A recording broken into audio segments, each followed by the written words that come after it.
دولت اس چیز کا نام نہیں ہے کہ تمہارے پاس چیزیں بہت زیادہ ہوں، بلکہ دولت اصل یہ ہے کہ تمہاری خواہشات کم ہو جائیں۔ اپنی خواہشات کو کم کرنے کی ٹریننگ کیجئے، خواہشات کو لگام دیجئے، دنیا سے بے رغبتی اختیار کرنے کی کوشش کیجئے۔ جا کر دیکھیے ان کو جن کی دولت دھری کی دھری رہ گئی اور وہ کچھ نہ کر سکے۔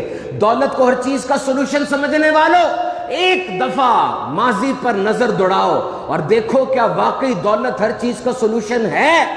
نہیں ہے۔ اپنے آپ کو پریکٹس کرو، اس چیز کی پریکٹس کرو۔ میں صحیح کہہ رہا ہوں، جو کچھ ہو سکے اس چیز کی پریکٹس لازمی کرو کہ میری وانٹس کم ہو جائیں، میری خواہشات کم ہو جائیں۔ تم دنیا کے خوش نصیب ترین اور مطمئن ترین آدمی بن جاؤ گے۔ لبنان کا ایک بہت بڑا آدمی تھا، بڑا امیر تھا، بڑی دولت تھی اس کے پاس۔ اس نے بیروت کے ساحل کے اوپر ایک جگہ دیکھی، کہا میری قبر یہاں بنے گی، مہنگی ترین جگہ ہوگی دنیا کی وہ۔ اس نے قبر کھود لی وہاں پہ اور کہا میں یہاں مروں گا، جب مروں گا تو مجھے یہاں دفنا دینا، پھر وہ ایک پلیس بن جائے گا، لوگ دیکھنے آیا کریں گے، اتنے کروڑوں لگانا، اتنے اربوں لگانا۔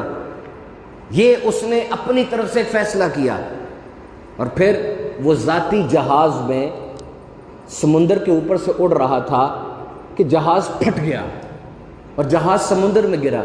پورے جہاز کا ملبہ مل گیا، اس کی لاش نہیں ملی۔ لاکھوں ڈالر لگا دیے گئے، لاش نہیں ملی۔ وہ جو چاہ رہا تھا وہ نہیں ہوا۔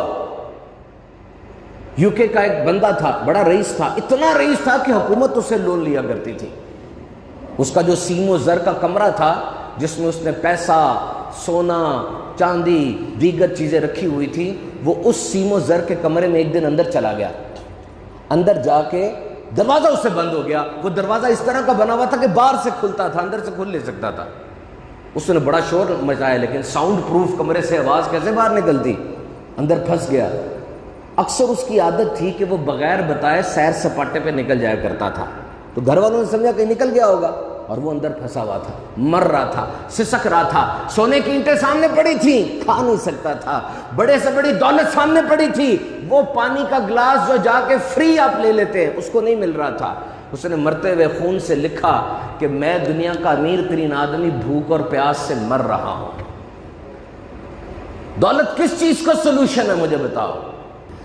میرے آقا نے فرمایا ایک بندہ اپنی منزل پہ جانے کے لیے نکلا، منزل دور تھی، رستے میں ایک درخت آیا، وہ درخت کے نیچے پڑاؤ کرتا ہے، تھوڑی دیر کے لیے سستانے کے لیے بیٹھتا ہے، اپنی پوٹلی کھولتا ہے، کچھ اس میں سے کھانا کھاتا ہے، کچھ پانی پیتا ہے۔ اب مجھے بتائیے، اگر وہ بندہ یہ سمجھ لے کہ یہ درخت ہی اس کی منزل ہے اور اب میں منزل پہ پہنچ گیا، کیا وہ عقل مند ہوگا؟ نہیں، یہ تو ایک پڑاؤ ہے، بیچ میں ایک ٹرانزٹ ہے۔ اب تم نے پانی پی لیا، کھانا کھا لیا، اٹھو اور اپنی منزل کی طرف چلو۔ تو اے نادان انسان، یہ دنیا میں تیرا پڑاؤ اسی درخت کی طرح ہے، یہ ختم ہو جائے گا اور تجھے اٹھ کر یہاں سے جانا پڑے گا۔ نادان ہے وہ جو اس پڑاؤ کو ہر طرح سے حتمی سمجھ لیتا ہے۔